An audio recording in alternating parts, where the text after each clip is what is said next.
we used to see while the fighting was still on, the ones forced to clear rubble from the ruins.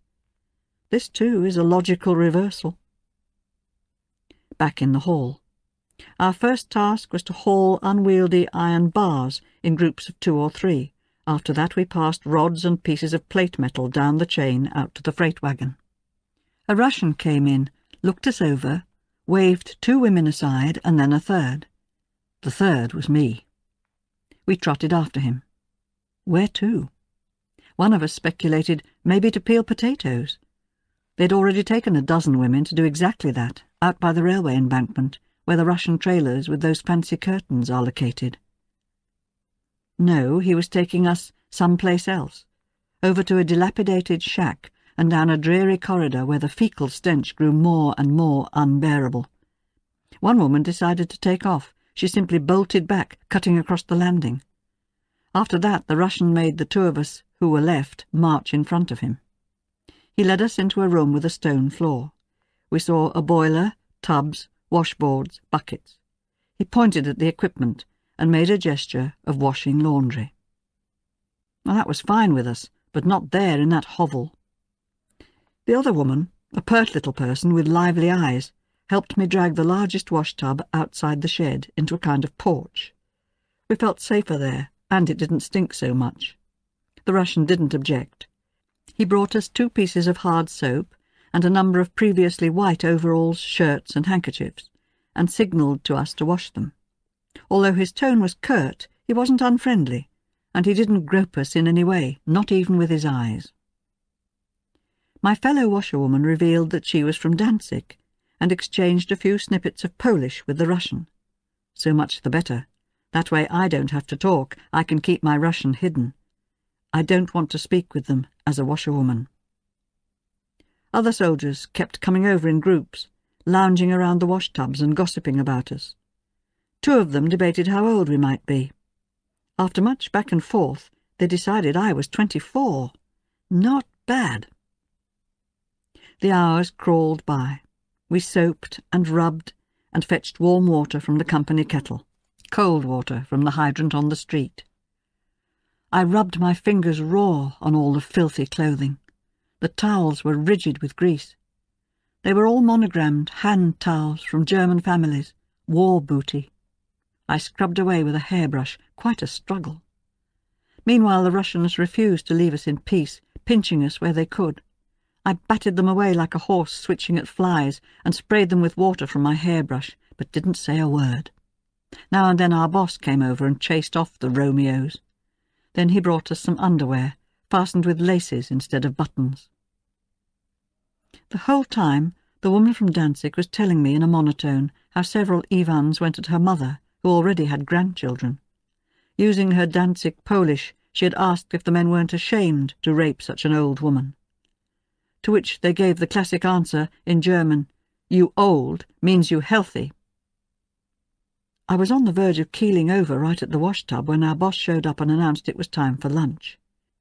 He brought each of us a mess tin full of rich, fatty soup with meat, cucumbers and bay leaves, and a tin plate of pea porridge well laced with bacon.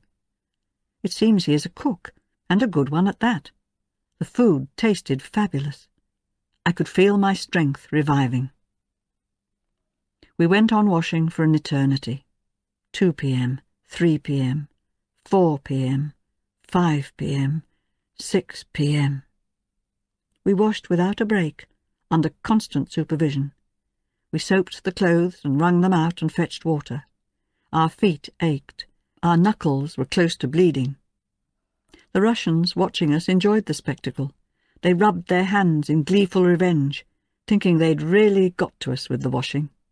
"Ha, ha, ha, now you have to wash for us. Serves you right." The woman from Danzig merely grinned. I played deaf and dumb, smiled all around, and washed and washed. The men were amazed. I heard one say to another, "They work well, always cheerfully, too." We dragged out the work on the last hand towels until it was 6 p.m., then cleaned the washtubs and wandered over to the canteen, where everyone was given a dollop of mush. After that all the women started to head home, us included, but when we reached the gate, The guards chased us back, crying, "Rabota!" The women started screaming all at once and pushed their way to the gate, ready to mutiny. But the 8-hour day doesn't apply to the vanquished. A soldier pushed at us, brandishing his rifle and calling out threateningly, "Woman, Rabota!" That's one Russian word everyone's learned by now. Everyone had to return to the hall and load more iron parts. Silent and worn out, we passed one another the rods and plates. Handling cold iron when your hands have been washing all day hurts something fierce. Finally, towards 8 p.m, our overseer called out that the freight wagon was full. That was an understatement. It groaned when the locomotive hauled it away. Perhaps the floor will give way before the train reaches Moscow. One old worker who had been sitting on top of the car jumped off as it was moving. He claimed they should have let him stay right where he was so he could go with the rest of the transport. After all, what's left for us here? And he pointed at the hall, deserted and stripped bare. "Where are our husbands going to work now?" the women asked. An hour later I was home, dead tired this time, with hands so stiff I don't feel much like writing. At the same time, I'm still a little intoxicated by the rich meal and the size of the portions. Tomorrow we go on washing. Our boss already informed us that there's more laundry waiting. Saturday, 26th of May, 1945. Once again the cattle count at the factory yard took forever, though our Viennese should have mastered it by now. And once again the day started off with some hot barley soup. The women were pleased to see whole pieces of meat. And I'm happy not to have Herr Pauli keeping track of every bite I put in my mouth. In vain I looked around for my co-washer, but the small pert woman from Danzig didn't show up. So I persuaded 2 other women, one very young, the other around 40, both friendly-looking, to join me at the wash-tubs. The uniforms were waiting, having already been put to soak. They were covered in oil stains, since this is a motorized unit. The day passed just like yesterday. The new washerwomen were nice and hard-working. Once again the Russians crowded round us. We fended them off with our elbows and silly laughter. One slit-eyed individual was determined to provoke us. He took a few tunics already hanging on the line to dry and tossed them back in the tub, pointing out several stains that were still visible. Of course the stains were still there. The pitiful bit of soap we had wasn't enough, and all our brushing couldn't make up for that. Other men were friendlier, placing pieces of bread next to their tunics. Towards noon, our boss rigged up a kind of dining room in front of the building, consisting of a crate and 2 overturned drawers. He asked us to sit down, and served us a large pot of the rich stew, always with the same friendly but deadpan expression. We sat in the sun and took our time eating, enjoying the meal greatly. Both my fellow washers gave evasive answers to my usual question about how often it had happened to them. The older of the 2, a spirited woman with bad teeth but humour very much intact, said that it was all the same to her, as long as her husband didn't find out about it when he came back from the Western Front. Apart from that, she subscribes to the saying, "Better a Ruskie on top than a Yank overhead." She's in a position to know, too. Her building was hit head-on, and she and the other residents who had retreated to the basement were buried in rubble. Several people were wounded, and one was killed. It took 2 hours for help to arrive and dig them out. She became very agitated when she started speaking about the person killed. An old woman. She was sitting by the wall, right in front of a mirror. The builders had hung the mirrors low because the basement was originally intended as a shelter for the children from the kindergarten, housed in the ramshackle building next door. When children were evacuated from Berlin, the kindergarten was closed, and the basement was freed up for the people in the building. The mirror exploded into 1,000 pieces, which flew right into the old woman's back and neck and head. And in the dark, and with all the to-do, no one noticed she was quietly bleeding to death. Still outraged, she waved her soup spoon in the air. Fancy that! A mirror! An amazing death, no doubt about it. Presumably the children for whom the basement shelter was designed were supposed to comb their little locks in front of the mirrors each morning after the nightly air raid. A luxury clearly installed back when the raids first started, back when the shelters still offered a measure of comfort as well as confidence. We scrubbed the afternoon away, rubbing tunics, trousers and caps with our wrinkled, swollen hands. Around 7 p.m. we were able to sneak out onto the street through a side gate. A wonderful feeling of freedom, a combination of finally getting off work and playing truant. At home, the widow, Herr Pauli and I drank what was left of the Burgundy I'd stolen from the police barracks. Tomorrow is Sunday, but not for me. The Viennese gave a little speech today, the gist of which was that if we didn't show up for work tomorrow, they would come to our apartments and take us to the factory by force. End of Side 7. Side 8. Sunday, 27th of May, 1945. A long, bleak and weary day. The longest Sunday of my life. We worked without stopping in the factory yard from 8 in the morning until 8 in the evening. No laundry today. Our Russians have the day off. We stood in a chain across the yard, passing zinc ingots and sharp, jagged bits from hand to hand, while the sun beat down on us without mercy. Our chain, which spanned about 100 yards, was stretched thin, so that you always had to carry the heavy metal 2 or 3 steps to hand it to the next woman. My head was soon aching from the sun. On top of that, my back hurt, and my hands were still raw from all the washing. At first there was just stupid gossiping and bickering on all sides, until finally a kind of singing started up, more like a droning, the same verse over and over.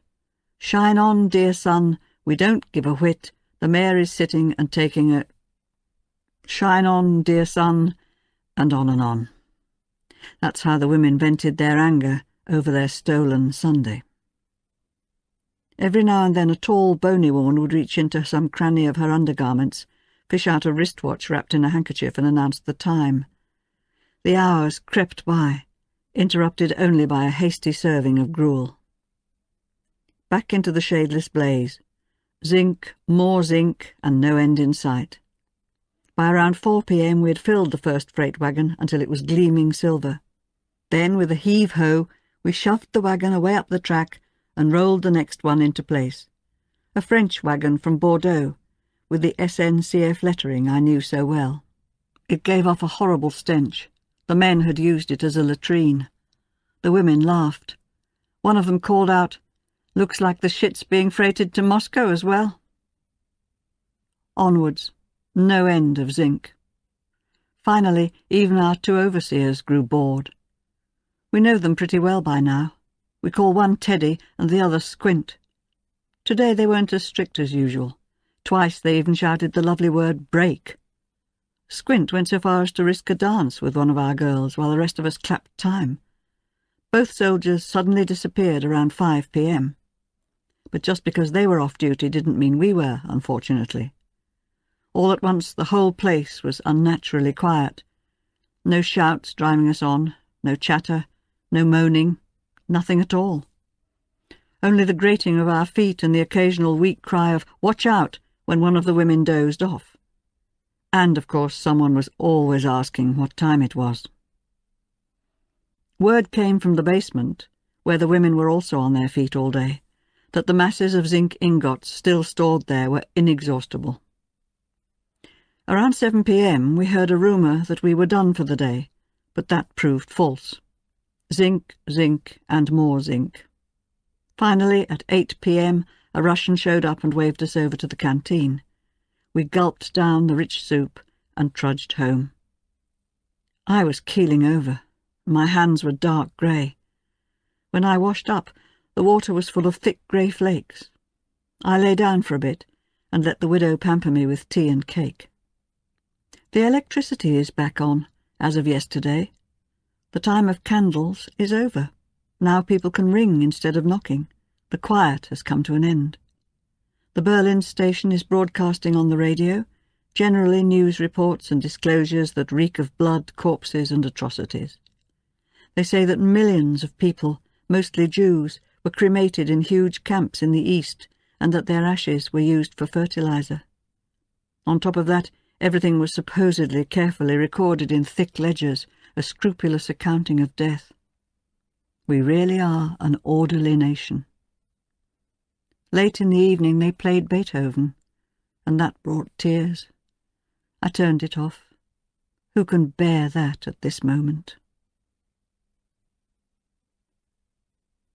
Monday, 28th of May, 1945. Back in the laundry. Today our Ivans were in particularly high spirits. They pinched and pawed us and repeated their standard offer in German, "Bacon and eggs, sleep at your home." And then, just to make sure we understood, they rested their heads on their arms like Raphaelesque angels. Bacon and eggs, we could certainly use those.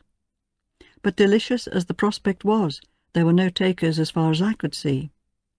And rape seems pretty much out of the question, here in the wide-open factory yard in broad daylight, with so many people milling about. People are busy everywhere you look. There's no quiet corner to be had. That's why the boys add the bit about where they'll sleep. What they want are willing, bacon-craving girls who'll take them home. I'm sure there are plenty who fit that description here in the factory, but they're also afraid, and fear is an effective damper. Once again we washed tunics, shirts and handkerchiefs, one of which turned out to be a little rectangular bedside table cover, hemmed in red and embroidered with the cross-stitched words, "Sleep well." For the first time in my life I was washing handkerchiefs sneezed in by strangers.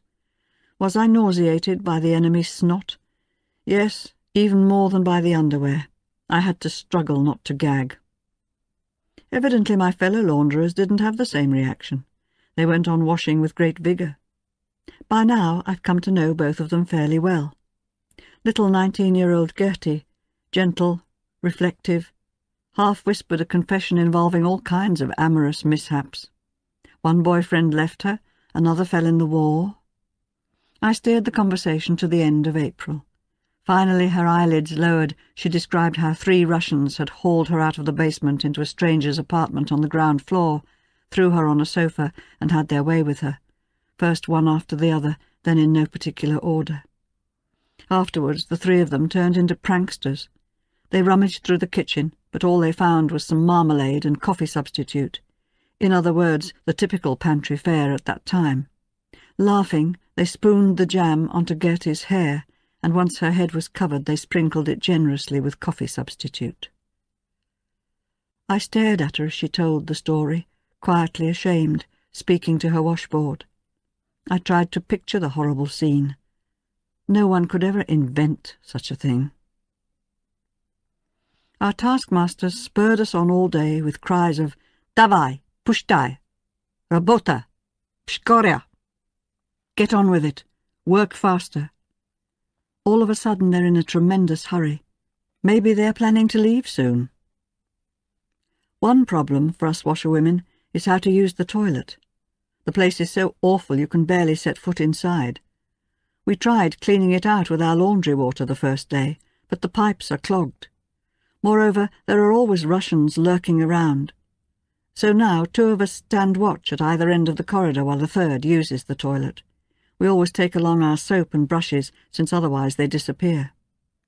At noon, we spent an hour lingering at our upturned drawer dining table, enjoyed the sun, ate rich soup, and took a nap. Then we went back to washing, and washed and washed. We were soaked with sweat by 7 p.m. when we headed home, once again sneaking out of a side entrance. A bath at home, a nice dress, a quiet evening did some good. I have to think about things. Our spiritual need is great. We're waiting for some heartfelt word, something that would touch us, some declaration that would bring us back into the stream of life. Our hearts have run dry. They're hungry for what the Catholic Church calls manna for the soul. I think I'd like to find a church next Sunday, if I get the day off, and if they're having services. I'd like to see whether churchgoers are finding manna like that. Those of us who don't belong to any church have to suffer alone in the darkness. The future weighs on us like lead. All I can do is brace myself for what's to come and try to keep my inner flame alive. But why? What for? What task awaits me? I feel so hopelessly alone. Tuesday, 29th of May, 1935. Another wash day, long and hot. This time it was positively raining trousers and tunics. One tunic disappeared off the line, apparently a particularly fine item that belonged to an officer. The idea that one of us might have filched the thing didn't occur to anyone, not even the man who was robbed. The men let out the inevitable hue and cry, but it was clear they accepted the theft as a natural occurrence. Thieving has deep roots among these people. Back when I was travelling in Russia, I was robbed of nearly everything that could be stolen, especially during the first part of my stay. My purse, briefcase, coat, gloves, alarm clock, even the stockings I'd hung in the bathroom to dry. One time I was in an office with 3 other people. I bent down for a moment to open a drawer and look for a photo, and when I turned back again I saw that someone had taken my pair of scissors. It had to be one of the 3 of them, all friendly, well-mannered clerks. I didn't dare say anything. I simply poked around the desk some more, my face blushing instead of the thief's, while they calmly went about their business. To this day I don't know which one it could have been. I only know that ordinary Russians can't find scissors like that in the stores. No doubt about it, poverty breeds theft. It's catching on here as well. But the Russians have their own style, a kind of innocent approach, as if stealing was something completely acceptable. That's just the way it is. What can you do about it? The men paid court to us all day long with their repeated proposition. Bacon and eggs? Sleep at your home? One of them kept following me around. He showed me a German 20-mark bill on the sly and laid another one on top as a promise if I'd step in the shed with him, real quick, and he'd already made the same offer to little Gertie. Today we had a Russian woman washing alongside us, the wife or girlfriend of a captain, a busty blonde. She was washing some men's shirts made of rayon, humming a German hit she'd probably picked up from a record. Gertie and our fellow launderer, both with perfect pitch, sang along. The Russian woman smiled at us. The atmosphere was friendly. It's sunny and breezy outside, nice weather for drying. Most of the Russians were dozing in the yard. For a while no one came to pinch or pester us. We just went on washing. Somehow our talk shifted to poetry. It turns out that Gertie knows half of her school reader by heart. I joined in, and for a while you could hear poems by Mürike, Eichendorff, Lenau and Goethe, all declaimed over the wash-tubs. Eyes down, Gertie recited, "Just wait, for soon you too will rest." Then she sighed and said, "If only that were true." Our fellow washer shook her head. She's more than twice little Gertie's age, but dying is the last thing on her mind. Her constant refrain, "Everything passes. Time goes by." Around 8 p.m., tired and worn out, I arrived home. Except it turned out it wasn't home anymore. Our accidental family has fallen apart. In view of the dwindling supply of potatoes in the basket, Herr Pauli finally blew up at the widow. It was a long time coming, and demanded she stop sharing their room and board with me. My stock has gone down since Nikolai vanished into thin air, and there's no other prospect in sight, no viable candidate for sleeping up some food. The widow met me in the hallway, hemming and hawing to deliver the bad news. On the one hand, she likes me. The bad times have brought us together. On the other hand, she's known Herr Pauli longer than she's known me, feels bound to him, and she is also counting on him to provide some sort of guarantee for the future. She doesn't want to antagonize him. I said, Thank God I know where I stand. I haven't exactly been savouring the meals here for some time. To tell the truth, I was glad to be eating with the Russians this past week. Of course, I have no idea what I'm supposed to live off next week, once the work for the Russians is finished, and I'll be sitting alone upstairs in the attic apartment, forced to rely on the little bit we've been allotted but have yet to receive. I packed my belongings, a few spoons and a handful of old clothes, and trundled upstairs, though as I'm writing this, I'm back in the widow's apartment where I'm spending the last night. It's an orphan's lot to wander, I suppose. The most bitter thing in the life of a single woman is that every time she enters some kind of family life, after a while she ends up causing trouble. She's one too many. Someone doesn't like her because someone else does. And in the end, they kick her out to preserve the precious peace. And still this page is smudged with a tear. Wednesday, 30th of May, 1945. Our last wash day. Starting tomorrow, we're free, all of us. The Russians were tying up their bundles. The air was full of imminent departure. Inside the shed, they'd lit a fire under the wash boiler, because some officer wanted to take a bath.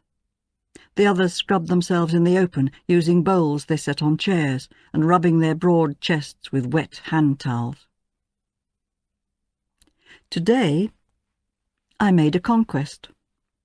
Using gestures and broken German, our amorous young pursuers led me to understand that one was in love with me, and was willing to do anything I wished if I would.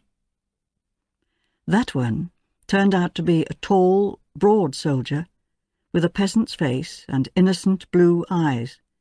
His temples were already greyed. When I glanced his way, he averted his eyes, but then moved a few tiny steps closer, took the heavy bucket of water from me, and carried it over to the tub. An entirely new model. What a brilliant idea! To think it never occurred to any of the others. I was even more surprised when he spoke to me in perfect Russian-free German. We're leaving tomorrow, somewhere far away from here. Moreover, he pronounces his H like H and not H. He says here and not here. I figured out right away that he was an ethnic German from the Volga Basin, one of the Volga Germans. Yes, he comes from the Volga region, and German was his slightly rusty mother tongue. He followed me round the whole day, with friendly, fatherly eyes. He wasn't the pinching type, more on the shy side, a farmer. But he had this fawning, dog-like look in his eyes that he used to express any number of things. As long as he was near me, the men by the wash-tubs refrained from pinching and jostling. Once again the three of us worked like slaves. Little Gertie was in fine spirits, warbling away. She's happy because as of today she's sure there won't be any little Russian from back then on the sofa, which makes me think about the fact that I'm a week late now. Even so, I'm not worried. I still believe in my inner no. But happy Gertie had bad cramps. We tried to help her a bit, washing some of her things. The day was grey and humid, the hours passed very slowly.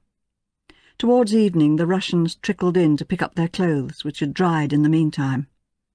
One of them took out a dainty lady's handkerchief with a crocheted hem, held it to his heart, rolled his eyes romantically, and spoke a single word, and the name of a place, Landsberg.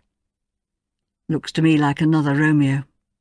Perhaps Petka, too, will one day press his lumberjack paws to his heart, roll his eyes, and murmur my name, unless, of course, he's still cursing me with every chop of the axe. In all the chaos of departure, the cook didn't serve us from his own stores today. We had to report to the canteen and slurp down the barley soup.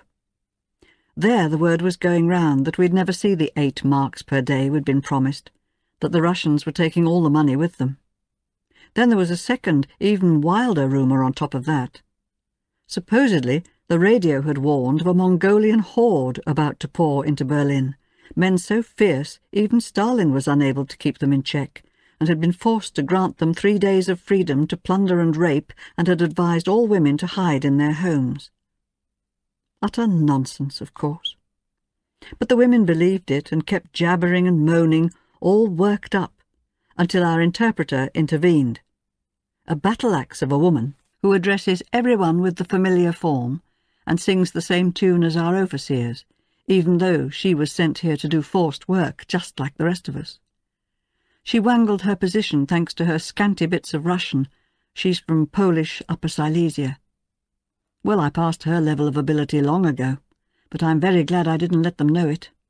I would have hated having to translate all the orders and shouts of our taskmasters. The whole group is afraid of the woman. She has pointy canine teeth and a piercing, malicious gaze. Exactly how I imagine a female guard in a concentration camp. In the evening, they announced in the canteen that we were being dismissed. They also told us we could pick up our pay next week, room number such and such in the town hall.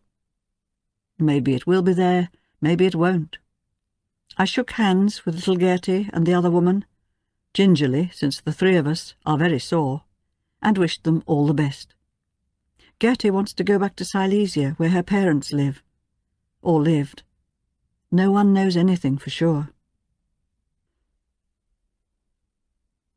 Thursday, 31st of May, 1945.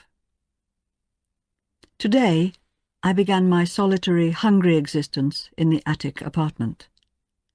It must have been some instinct that made me eat the way I did at the widow's, with no holding back.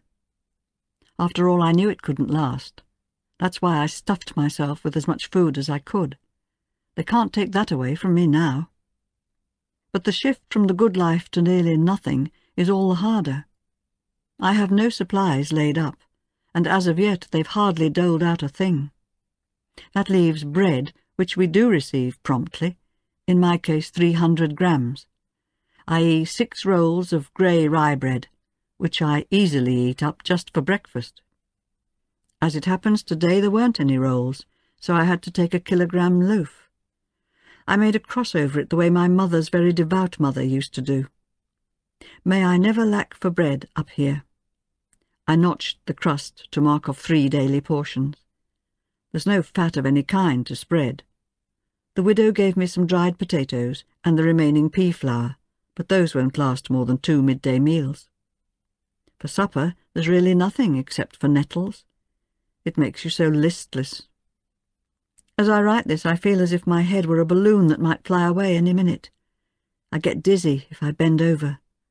The change is too drastic. Nevertheless, I'm glad I had those few fat weeks. They've left me some strength. Presumably food will be doled out sooner or later. I can't count on a Russian provider. That's all over. I spent the whole day slaving away in the attic. A day of complete silence and solitude, the first in a long time. At one point I noticed that the real tenant's radio had disappeared. There were handprints on the whitewash where the radio should have been. Proper fingerprints, too. Good specimens for Sherlock Holmes. I deduced that the roofers were expanding their own inventory, taking 1 piece here, 1 piece there. Well, I intend to give them a piece of my mind. I can get their address from the housekeeper of the landlord who took off towards the west. She's running things on his behalf, already collecting rent for June. The May rent was cancelled. In the official records for 1945, that month won't count. Friday, 1st of June, 1945. The chervil in my balcony flower boxes is sprouting in curly shoots. The borage has little round leaves. The bit of green brightens my morning. For breakfast I had 3 pieces of bread, spread with a paste I made from dry yeast and water. Pretty short rations. Despite that, I set off on a long trek, this time to Steglitz, to visit a young secretary from my old firm. Berlin is cleaning up. Children are looking scrubbed again. Everywhere you see caravans of families with handcarts, refugees from outside the city heading home. Here and there notices are pasted on the walls and lampposts, calling on the Silesians and East Prussians to join the group transports for the trip back east. They say it's more difficult to travel west, since the Elbe is still impassable. That's where the Ruskies met up with the Yanks. According to the radio, they're still celebrating and fraternizing. On my way to Steglitz, I passed long chains of women, all dressed in blue and grey, stretched out across the mountains of rubble. Buckets were going from hand to hand. A regression to the time of the pyramids, except we're hauling material away instead of constructing something. The building was still standing, but looked blown out and bare. The walls inside the apartment were full of cracks, and you could still see signs of fire. The wallpaper was in tatters, but in her little room Hilda had flowers in all her vases. She seemed strangely quiet, so I babbled away, trying to think of something to amuse her, just to make her laugh. Finally she started talking on her own, and I fell into an embarrassed silence. She was wearing a dark blue dress because she doesn't have a black one.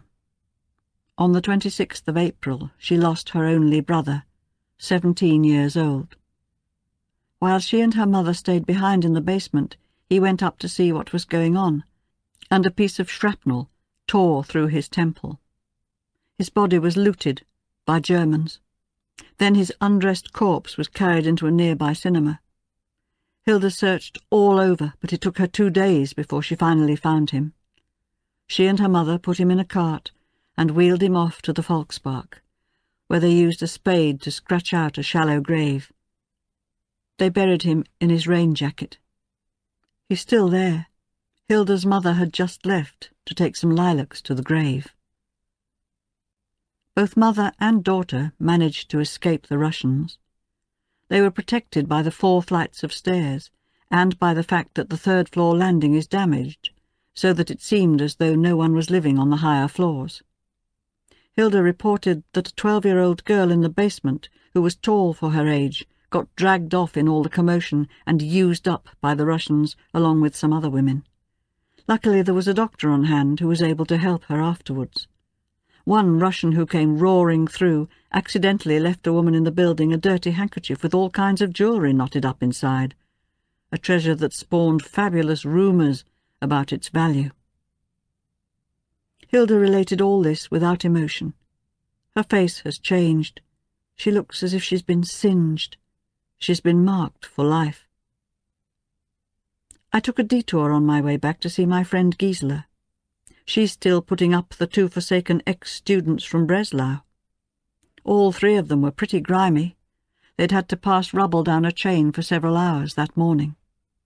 Blonde Herta was lying on the sofa, her face flushed and hot. The lady doctor next door diagnosed an inflammation of the ovaries. On top of that, she's most likely pregnant. She throws up the little bit of dry bread she gets for breakfast. The Mongol who forced her open had her 4 times in a row. For their midday meal, the 3 women served a thin flour soup. I had to eat as well so as not to offend them, and I was very hungry. Gisela snipped a few nettles. They're growing wild in the flower boxes on her balcony. Then it was back home and up the stairs to my attic. A snapshot from along the way. A black coffin, smelling strongly of tar, tied to a cart with string, pushed by a man and a woman with a child perched on top. Another snapshot. A Berlin municipal dust cart, 6 coffins on top, one of them serving as the driver's bench. The men were eating their breakfast as they drove, passing around a bottle of beer and taking turns drinking. Saturday, 2nd of June, 1945. I called on one of the roofers, and when he opened the door, I came right out and told him that I'd come for the radio that had disappeared from my apartment. At first the good man acted as if he had no idea what I was talking about. He didn't know anything about any radio. I must be mistaken. Then I played a dirty trick. I showed him my old paper from the town hall, assigning me as an interpreter to the local commandant, and told him that I could get a Russian to conduct a house search any time I wanted. At that, the man immediately recovered his memory. Oh, right, It was possible that his colleague, who happened to live in the same building, might have taken the radio, which had been sitting unattended, back home for safe keeping. The roofer asked me to wait. Then he climbed up a flight of stairs and came back 3 minutes later with the radio, still packed in paper and tied with string. I see they took the packing paper from the apartment as well. Authority as a means of applying pressure. And here I was using a little piece of paper to pretend I had authority. The trick produced prompt results, too. I'm convinced that otherwise I would never have got the radio back. Still, it left me feeling grubby. However, it appears that most of life's mechanisms rely on little tricks like that. Marriages, companies, nation-states, armies. Around noon, I went out onto the balcony to sun myself. From there I could see straight into the window across the way, where a woman was working at her sewing machine stitching red and white stripes. Then she started cutting circles out of a white sheet and trimming them into stars. Stars and stripes. It's supposed to be an American flag. Earlier, the woman with eczema asked me on the stairwell how many stars the American flag ought to have. I didn't know for sure whether it was 48 or 49, so I told her to look it up in the Widow's Encyclopedia. It's a difficult flag for our German seamstresses to sew because of the colours, and particularly because of the design. Compared to that, the Russian flag is a cinch. All you need is to take an old swastika flag, available in every unbombed household, remove the black and white swastika pattern, and sew a yellow hammer, sickle and star onto the red background. I've seen some touchingly crooked hammers and twisted sickles. The tricolour works best. The French are victors as well. Just stitch together 3 vertical strips of blue, white and red, and you're done. For red, most of the seamstresses use ticking or scraps from Nazi flags. White's easy enough to find too. An old sheet does the trick. The problem is the blue. I've seen people cutting up tablecloths and children's clothes for that. The widow sacrificed an old yellow blouse for a hammer, sickle and star. Her encyclopedia also came in handy for the Union Jack. The only problem is that ours doesn't wave very well. It sticks out from the flagpole like a board, thanks to several yards of flat braid sewn behind the blue background, made from an apron, in order to keep all the crosses and stripes in place. This could only happen in our country. An order came, I have no idea from where, to hang out the flags of the 4 victorious powers. And lo and behold, your average German housewife manages to conjure flags out of next to nothing. If I were one of the victors, looking for a souvenir to take home, I'd go round after all the celebrations were over and pick up some of these amazing rags, all so different in colour, fabric and form. All throughout the afternoon, these bits of cloth kept popping out of the buildings on our street, like pennants stuck on a doll's house, touchingly crooked and faded. Around 5 p.m, Ilse R. stopped in unexpectedly, the woman I visited in Charlottenburg almost 2 weeks ago. She walked here the long way, in high heels too, since that's all she has, elegant lady that she once was. She came with a plan. Her husband knows a Hungarian who somehow wound up in Germany shortly before the war broke out. She says that this Hungarian has a wad of US dollars that he wants to use as start-up money. He thinks a press would be the most lucrative venture. He's published newspapers, magazines and books. According to him, all the old publishing houses are dead because they made deals with the Nazis. So the field is wide open for the first person who comes along with a clean slate and some paper. They'd like me to go in on it, since I have publishing experience and know how to do layout. But I don't know the Hungarian. I've never even heard of him, and it all sounds to me like so much hot air. Then again, I might be wrong. Anyway, I said I'd go along. As soon as the company is set up, I'd get an employment card, and along with that a Group 2 card, and 500 grams of bread per day instead of 300. It staggers the mind. The widow came by whilst Ilse was visiting. The 3 of us chatted away like a ladies' tea club. All that was missing was coffee and cake, I had nothing to offer. Still, all three of us were pretty merry, outdoing one another with our rapish wit. Then I spent a quiet evening, brightened by the radio I recovered from the roofers. But I turned it off again. After jazz, more disclosures, some Heinrich Heine and humanity, they started broadcasting tribute to the Red Army, a little too saccharine for my taste. Better nothing at all, or else a straightforward, let's just declare the whole thing over and start a new chapter. Sunday, 3rd of June, 1945. A peaceful morning. Hot sun, the pitiful little homemade flags dotting the street with colour. I pottered around the room and cooked my barley soup on the electric hot plate that kept going out. 2 more soups and that's the end of the barley. There's no fat left, and they have yet to distribute any. But in the shop they said that Russian sunflower oil was on its way. I saw before me the golden sunflower fields of the Ukraine. That would be nice. After I ate, I made my second trek to Charlottenburg, cutting across the hazy, desolate city. My legs moved of their own accord. I'm like an automatic walking machine. I met the Hungarian at Ilse's apartment. He really is very keen to start something. A swarthy type with a rectangular forehead. He was wearing a freshly pressed shirt and looked so well fed that I had no doubt about his dollars. In rather broken German, he presented his plan, which consists of first setting up a daily paper. He even has a name picked out, Die neue Tat, the new deed, because right now everything has to be new. We talked about the content of the paper, what line it should take. A graphic artist was there as well. He's already sketched out the masthead, very bold. In addition to that, the Hungarian would like to start up a number of magazines, one for women, one for older youth, to help with democratic re-education, a phrase he picked up from the radio. When I asked him how far he'd come in his dealings with the Russians, he answered that there was still time for that. The first order of business was to buy up all the paper left in Berlin, to nip any competition in the bud.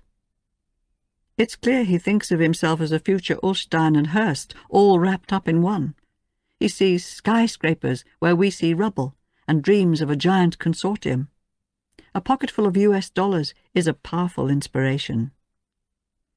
Despite my doubts and reservations, I immediately sat down with the artist and made up a front page. The Hungarian wants a large format and lots of photos. As far as the actual printing is concerned, we all defer to Ilse's engineer husband. He knows of a print shop that's still half buried in loose rubble from a fire. He thinks the presses could be excavated, easily repaired, and put back into use. I suggested that they probably can't be retrieved until after the Russian troops have left, but Herr R. smiled and said that machines like those are probably too old-fashioned for the victors, who have their own specialists and are interested only in the newest and best. The trip home went fine. I'm just a little sore from walking so fast, but I feel cheery, and even sense there's a chance this just might work. Now it's up to me. Tomorrow we're supposed to begin planning for the magazines. For the moment, our office is the engineer's apartment. I'm supposed to have my midday meal there as well. Ilse managed to smuggle in a sack of peas. Good thing, too. To round off the evening, I concocted a small dessert. I took a teaspoon of what sugar was left in the bag and sprinkled it into a little glass. Now I'm dipping my index finger into the glass, slowly and deliberately, so that my fingertip picks up a few grains at a time. I look forward to every lick, enjoying each sweet morsel more than I ever did a whole box of pre-war chocolates. End of Side 8. Side 9. Monday, 4th of June, 1945. Up early, and off to Charlottenburg, very humid outside. Our magazines are already beginning to take shape. I gathered what I could in the way of texts by banned authors, either from Herr R. or others in the building, Maxime Gorky, Jack London, Jules Romain, Thomas Wolfe, as well as older writers like Maupassant, Dickens, Tolstoy. The only question is how to acquire the rights for works not in the public domain, since none of the old publishing houses are still in existence. But our Hungarian isn't concerned with minor details like that. He's all for printing. If someone shows up demanding money, then we'll just pay, he says, and pats his pocket.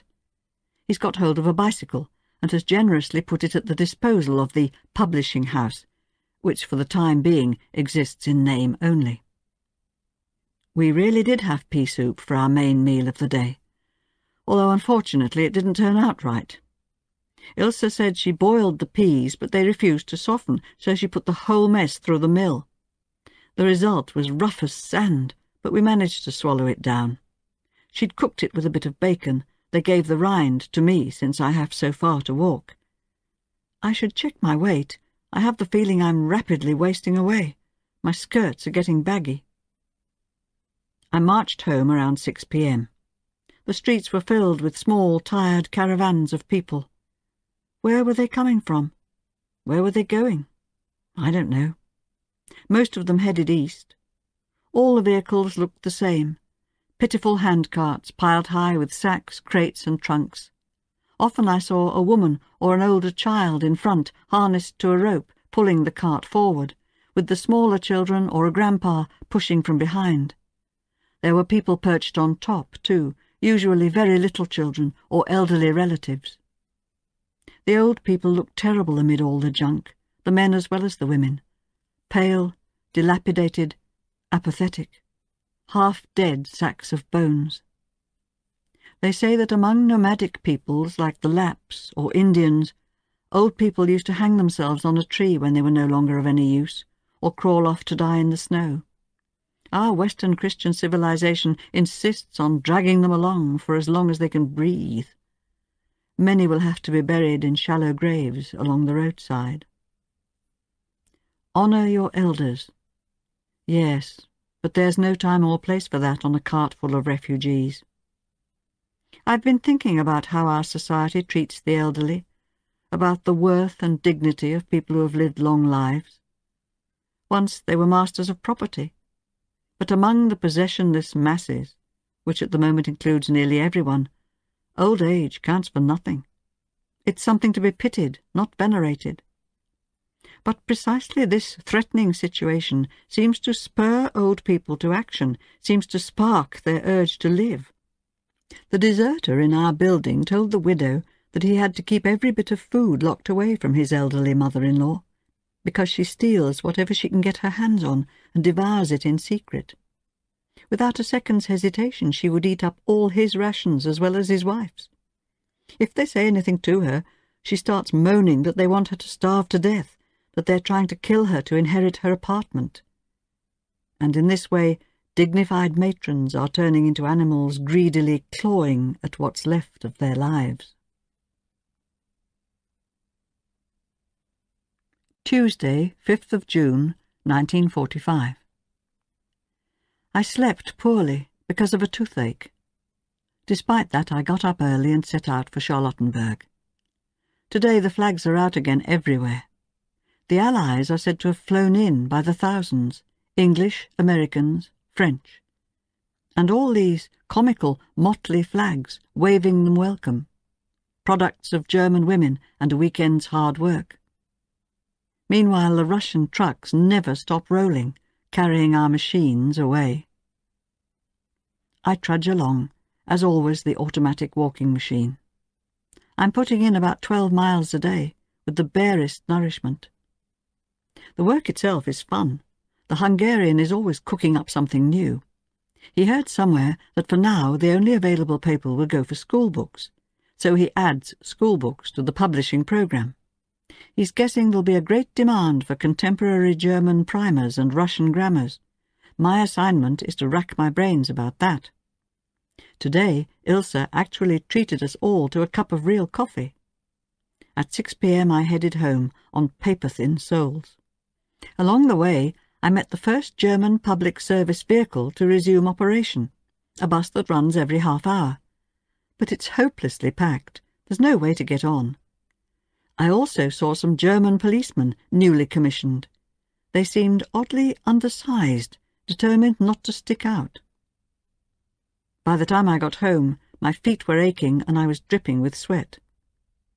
The widow met me on the stairs, with some surprising news. Nikolai had been there and had asked after me. Nikolai? It took me a moment to remember. Oh, yes, Nikolai from the distant past. Nikolai, the sub-lieutenant and bank inspector. Nikolai, who wanted to come but never came. He said he'd call in again at 8, the widow said. He'll go straight up to the attic and ring for you. Are you glad? Je ne sais pas, I answered, remembering Nikolai's French. I really didn't know whether to be glad or not. After Nikolai twice dissolved into thin air, the idea that he'd ever show up seemed implausible. What's more, that was a bygone era, and I didn't want to be reminded of it. And I was so tired. I had barely managed to take a quick wash and lie down for an hour, as I always do after the forced march from Charlottenburg, when the doorbell rang. And there, indeed, was Nikolai. We exchanged a few phrases in French in the dim hallway. When I invited him in and he saw me in the light, he was visibly startled. "Just look at you! What's the matter?" He said I was all skin and bones.